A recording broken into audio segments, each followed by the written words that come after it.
You know, when you have a show about gratitude, you've got to be grateful for your sponsors. And in our life of gratitude, you know, we all have guides. Somebody that guided us through our lives, that made us appreciate those things that we have. And that's why I'm so delighted and so grateful for our sponsor, Life Guides. Life Guides is a peer-to-peer community that helps people navigate through their day-to-day stressors by providing a place of empathy, listening, wisdom, and support with a guide who has walked in your shoes, experiencing the same challenge or life experience as you. A true life guide. And because you're listening to our gratitude podcast, if you go to their website, lifeguides.com/schedule a demo and add the code HEALTHY2021. The code is HEALTHY2021 in the free text box. You'll get 2 months of their services for free. 2 months for free. So sign up, show your team you care, get a life guide, be grateful for those guides in your life, as I am grateful for our sponsor, Life Guides. Hey, welcome to Leading with Gratitude Live. I'm your host, Chester Elton, the apostle of appreciation. You know, we say give us 30 minutes, we'll give you great information, great inspiration, and a roadmap to create your own culture of gratitude where you work and where you live. We're streaming on LinkedIn Live, YouTube, Facebook, all brought to you from the wonderful people at the Methods Network. Our guest today is really going to be fascinating. I know you're going to love this guy. Is Rohit Bhargava. Let me tell you a little bit about Rohit and his unusual credentials. Rohit, he is on a mission to inspire more non-obvious thinking in the world. He is a #1 Wall Street Journal bestselling author of 7 books, including his latest, The Timely Non-Obvious Guide to Virtual Meetings and Working Remotely. Rohit is widely considered one of the most entertaining and original speakers on disruption, trends, and marketing in the world. And Rohit has been invited to keynote in events in over 32 countries around the world, including, get this, more than 30 countries over the past few weeks from his home studio. Outside of his writing and consulting, Rohit also teaches marketing and storytelling as an adjunct professor at Georgetown University. I'm excited to introduce you to my new friend, Rohit Bhargava. Rohit, welcome to the show. Thank you. I'm really excited. This is going to be a fascinating conversation, I know for sure. I can't imagine it being anything less with you. Hey, listen, for all our listeners, we're going to take some questions. So if you've got any questions, put it in the chat box, and we'll throw it to Justin Levrier, who is the commander of our Question Command Center. Wave to the crowd there. Love the COVID curl. Looking sharp. It's awesome. So, Rohit, tell me a little bit about how you become a non-obvious thinker and why it matters.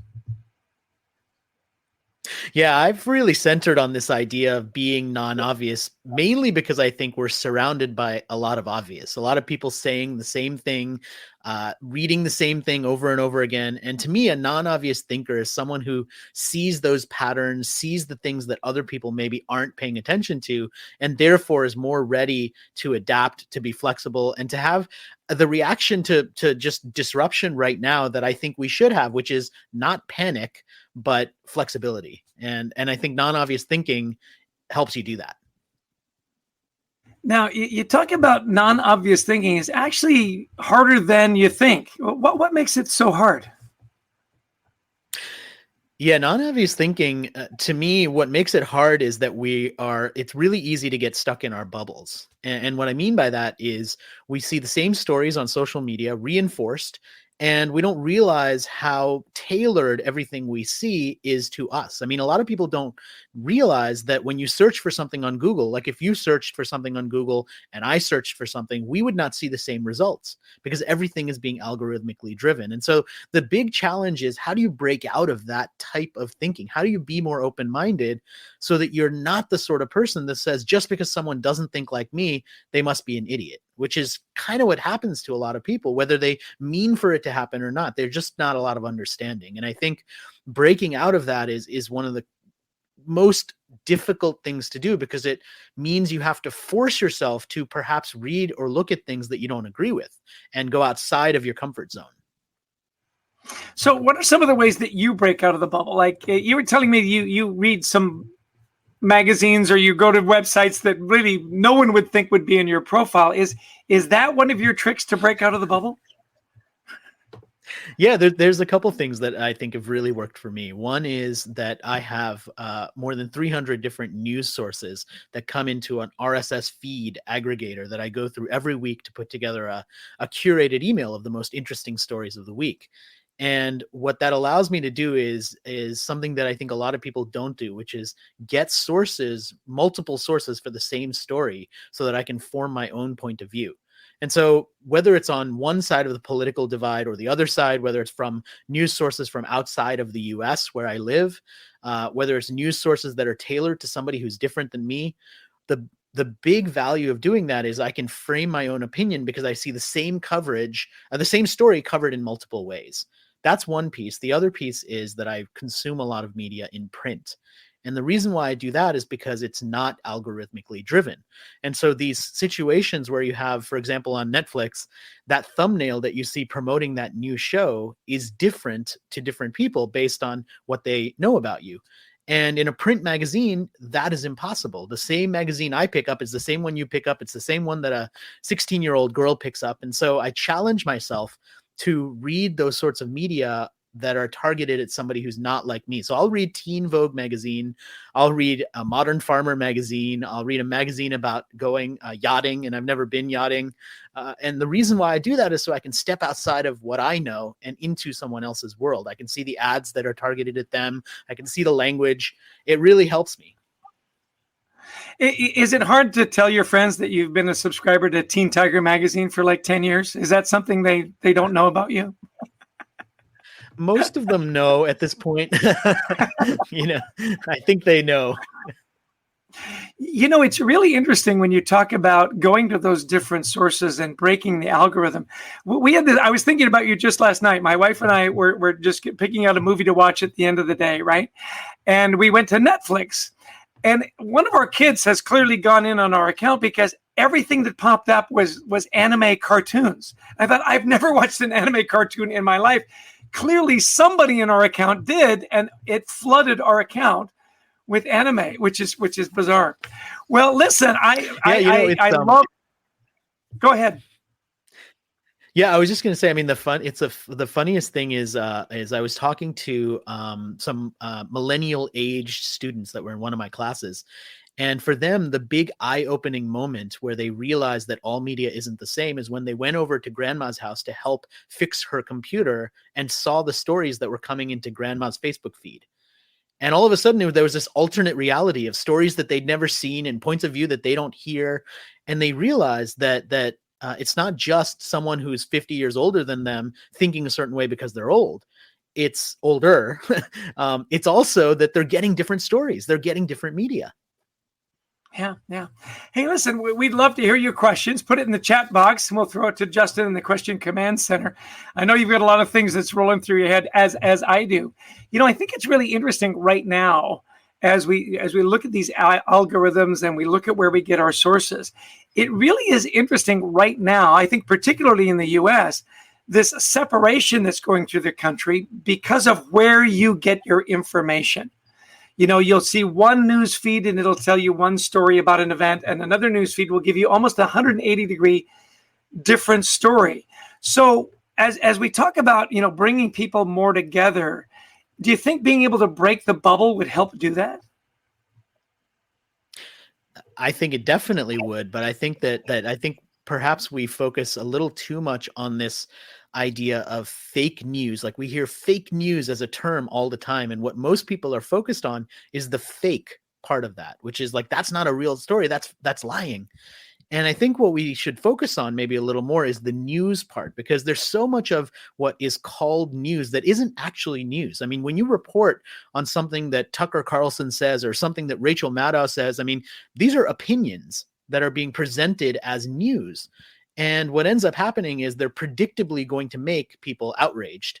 And it's a form of manipulated outrage because somebody's putting that article out there specifically because they know that you're going to be angry about it, whether you're on this side of the political divide or the other side. And instead of focusing on actual news, everything becomes quote unquote breaking news. And the problem is that it's hard to call it fake because Tucker Carlson actually said that. Rachel Maddow actually said that. So it's not really fake. It's just unimportant being presented as important.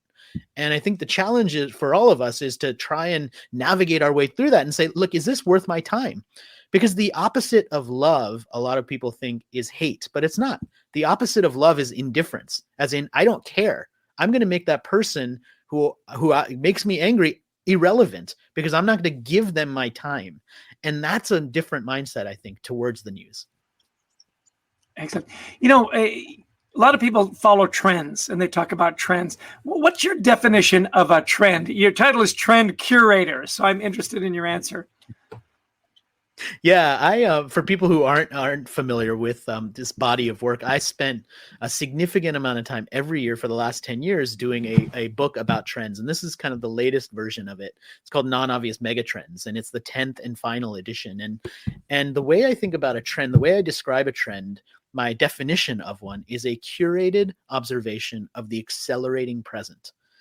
And that to me is really meant to say that we should be paying attention to the signals that are out there and what they tell us about the world. So 2 years ago, I was reading about something called ghost restaurants, which were restaurants that were for delivery only. They were just a kitchen. There was no place to sit. They would just make the food. DoorDash or someone else would come pick up the food and deliver it to you. And now restaurants have been forced to convert into that, but that's been happening 2 years ago. So the signs of what's going on are already here. And a lot of times people think about trends that either they're just guesses or predictions of something that may or may not come true, or they're just fads, as in like, I see this thing and it's a trend. And the analogy I use to kind of describe that is a trend is not seeing flour, eggs, and sugar on a shelf and saying that's the trend, that everybody's going to have flour, eggs, and sugar. But you could turn that into something. You could turn that into a cake. And it could be something, but you have to do some work to it. And to me, a trend is an observation about behavior, not a thing that exists. A trend isn't drones. A trend isn't TikTok. A trend isn't any of these individual platforms or individual products. A trend is a behavior shift. Excellent. Well, we got a question from our audience on the bubble. So let's go to the question command center. Justin, what's the question about the bubble? Yeah, thanks, Chester. Intriguing conversation. I'm really enjoying this. Thanks for being part of the show today, Rohit. First question comes from Amy Balog. She's from the Atlanta area. And she says, first off, just a comment, which is that this is so deeply needed right now. This non-obvious thinking. So she said something about it seems a lot like what's shared by David Gray's liminal thinking, a willingness to move out of the bubble. And so the question is, how do you help people become more open to other people's views? Because people kind of seem resistant to listen and kind of almost threatened. Yeah, I'd say one of the ways that has really helped me is to imagine a backstory for someone believing what they believe that would help you to make sense of it. Because a lot of times what we end up with is someone who doesn't think the way that we do, and we just don't understand how anyone could ever believe that, right? And here's like a really minimal example, right? People who have dogs sometimes just don't understand how some people don't like dogs. And this is personal for us because we just got a dog. We just got a puppy. So now we're in the category of dogs, and we never had one before. But imagine that someone had grown up and had gotten bitten multiple times or had dogs that were really mean to them. And like they grew up in a certain way, it might be more understandable that they don't like any dogs right now. And that doesn't make it right, but at least it makes it a little more understandable. And sometimes you don't know the backstory of someone. So what really helps me sometimes is imagine that backstory. Imagine what could make someone's behavior a little more understandable. Maybe not permissible or good, but at least a little understandable. And the other thing is I actively encourage people, and this is more of a professional advice, go outside your industry. I'm really lucky. I've spent most of my career working at ad agencies. Now I do a lot of consulting across different categories. And so, 6 months ago, I spent 90 minutes in a training session on how to sell diamond engagement rings because I was doing a talk for a jeweler. Now, most people don't get the opportunity to do these deep dives into multiple industries, but you can choose to go outside of your industry. And when you do, you start to see the world of business a little bit differently too, because you're not having tunnel vision in your own industry. Particularly now, I've been encouraging my kids just to ask their friends, what is your story? Particularly with all the protests. So look, call your Black friends and just say, how are you doing? Tell me your story. I love this idea of what is the backstory, so you can understand where they're coming from, where their opinions have been formed. Like you say, I mean, we always had dogs as a kid. I'm a big dog guy. I could never understand cat people, right? Now my son has a cat and I go, actually, that cat's pretty cool, Well, we've got another question from Justin. So Justin, take it away. Hey there. I'm just surfacing these great questions and appreciate everybody in the audience surfacing them up. Keep them coming. We're paying attention and see your comments. This one actually comes from Allie in Detroit. And Allie writes that she likes your thoughts, Rohit, on print. And I do too. I think it's phenomenal. I might actually subscribe to Teen Vogue magazine after we get off this show. So she says, do you think we can use this opportunity to reestablish journalistic integrity to traditional media like magazines, newspapers, etc., and then have them branch off and get back to producing better quality work that's unhindered by this 24-hour news cycle?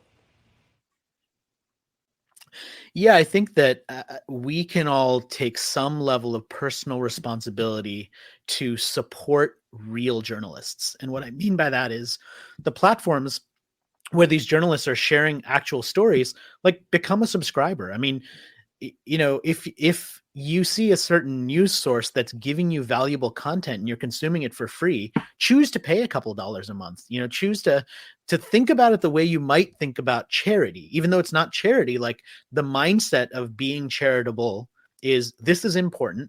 I need to give my money to it, and I'm not necessarily expecting something back from it apart from feeling good about myself. And media, you do get something back for it. You get access to content. Now, maybe that content's already free, in which case it's easy to say, well, why should I even bother paying for it? But choosing to support real journalists and choosing to support media is important. And I think there was this past week, there was a great piece in the Patriot Act, the Hassan Minhaj show, where he talks about the importance of specifically local newspapers and why we need to support them, because oftentimes the big stories that break start off in local newspapers. And that's key. I mean, I think we have to make a choice to support that. You talk about, even in your own writing, you've rewritten the same book 10 times. I think that's fascinating. Every year you come out with the new non-obvious. Talk to me about that process, how you took one idea and for 10 years kept expanding on it. I think that's fascinating. Yeah, fascinating and a little crazy, I have to say. As a fellow author, I think you'll appreciate that. But yeah, I mean, the latest version of the book just came out in January. But the first time I did it, this is what the first version of the book looked like. And then kind of it went on every year, and each year there was like a new version of it that had the year on the cover, right? And the idea behind each one of these editions was that I would share the most updated trends from each year and do it in a timely way so that it would be most useful for people. And most of the trends, I wasn't just talking about the trends, I was also giving people actionable advice. And what was really interesting about being able to do it in non-obvious megatrends, the last version of the book, is that it helped me to take all of these insights, 100 plus trends, and put them all together into some bigger ideas, some so-called megatrends, what I called megatrends. And the megatrends were this description of how the world's changing. And it came out in January, and then we had a global pandemic 2 months later. And so the question that everybody asks, as you well imagine, you're probably already thinking it, is, were they right? I mean, did they come true? Did they not come true? Like, what happened, right? And I started talking about how the trends were describing, in the methodology that I use, the trends were not predictions of something that might happen. They were describing something that was already happening that I was predicting would accelerate. And what happened because of the pandemic is many of those things accelerated much faster.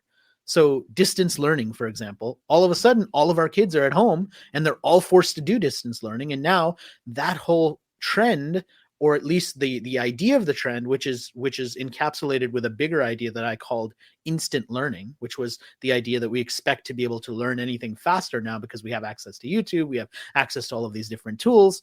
That was accelerating. And that to me has been really interesting to watch, and a huge opportunity for people, both in their careers and their business, to think about like what is accelerating now because of what's happened. Excellent. You laugh about putting out your book in January, and then 2 months later, there was a pandemic. We put out our book on March 3rd, and 2 weeks later, there was a pandemic. So I feel your pain.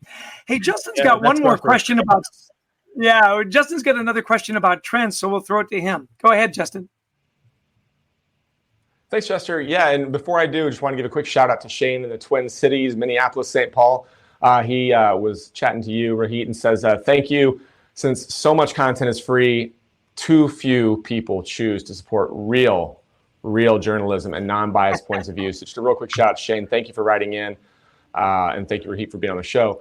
Question is from Raul in California. Question is this: is there a good data set source which I can use to run trend predictions? So trend predictions to me are very curated, and I use this word often. I mean, it's in my title, Trend Curator, right? And if you think about the word curation, oftentimes the place we know it from is museums. And what museum directors do is they look at the range of artwork that they have, and when they're creating an exhibit, they decide what to show, but also what not to show. And that's the art of curation. It's bringing the most important stuff to the front and telling a story around it. And so I use a lot of data. I look at data sets, but the art of curation is really an art. It's not a software-based thing. Not that you were suggesting that, but it's not based on the spreadsheet. It's based on intuition. It's based on saying, well, if I see this thing happening over here, and I see it happening in multiple places, that means something. And that's what you're trying to think about, to open your mind to be able to think about it in that way. Interesting. So what can our listeners do with all this stuff? And is it still valid, particularly with the backdrop of the protests and the pandemic? Yeah, it's easy for me as somebody who talks about trends and who's participated in a bunch of these sort of gatherings of futurists to get academic about this stuff. But one of the reasons why I did this book every year is because I didn't want it to turn into that. I mean, I'm a professor, but I jokingly describe myself as an occasional professor. I only teach one class a year usually, and sometimes I take time off because I'm writing. So I have a little bit of that academic mindset, but I'm much more concerned in taking these trends and using them, helping people use them as sparks to inspire new ideas. And that's what I believe real great trends can do. They can spark a new idea. They can inspire you to do something different. So just to give you an example, I mean, I used that idea of instant learning, which I was seeing in many places, which is a mega trend that I mentioned. That led me to create an entirely new series around the non-obvious brand. And one of the reasons why this is the last edition, this 10th and final edition of the trend book, is because we've launched many other books around the same brand. So, we created a bunch of these, like I wrote one of these guides to small business marketing, and it's like a non-obvious guide. And this whole thing is sort of a series, right? And there's many other authors who are all writing these guides. And the idea behind each of them is that they're written as if you're having coffee with an expert. That's the idea of it. And the latest one really I got inspired to write probably about 8 weeks ago and did super quickly. And it's the non-obvious guide to virtual meetings and remote work. And the idea behind this one was that's what we all are trying to do right now. And I know that we talked about this before, but we've got a special way for anybody who's listening right now to get that book totally for free. So as a resource, because we're all struggling with this right now, not selling, just you can go to the single URL and pick up your own copy for free. Yeah, let's go ahead and put that in the lower third there, Brent, where people can go. We always like to give tools and a nice summation. There it is, nonobvious.com/gratitude for your free copy. And thank you for that, Rohit. That's really generous.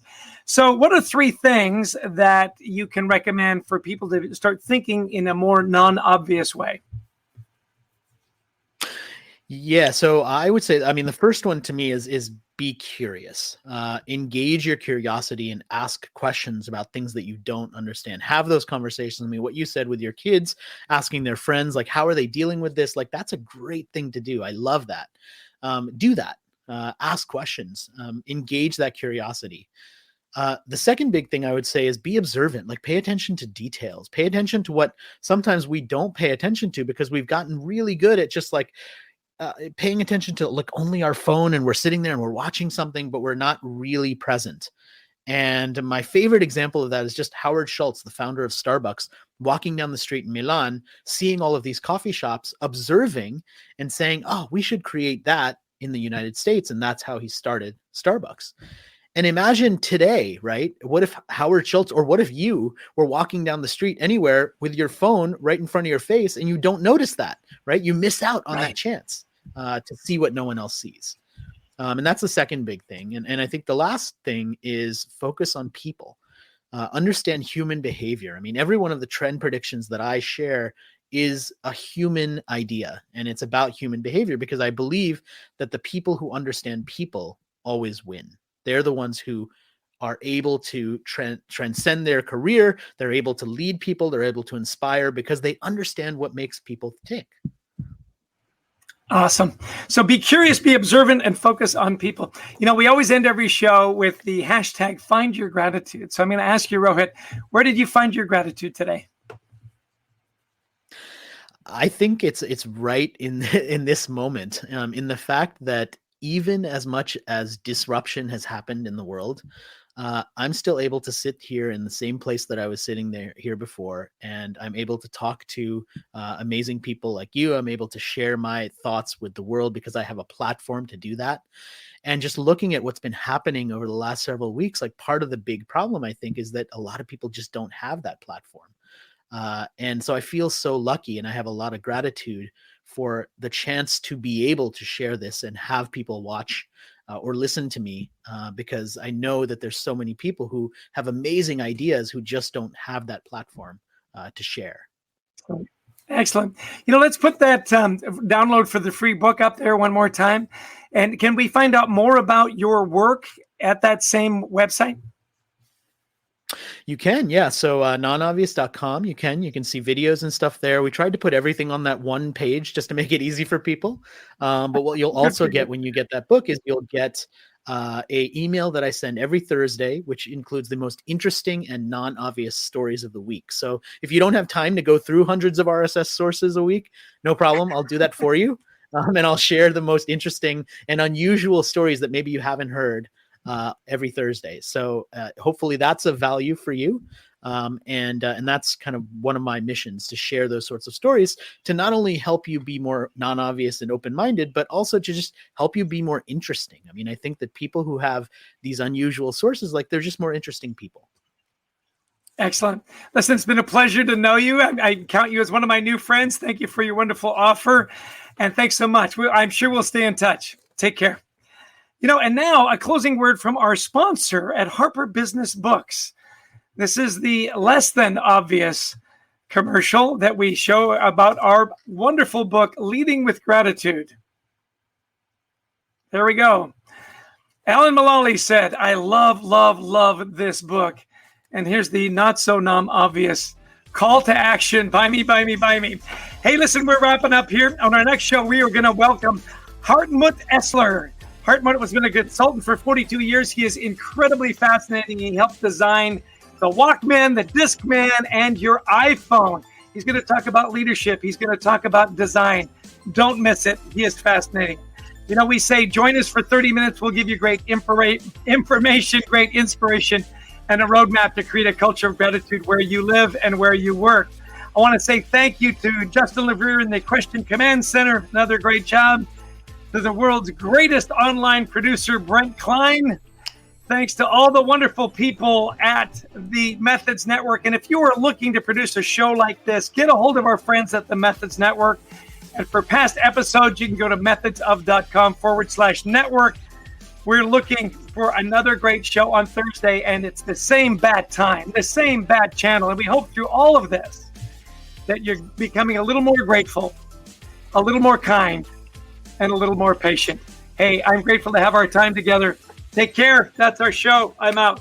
Cheers.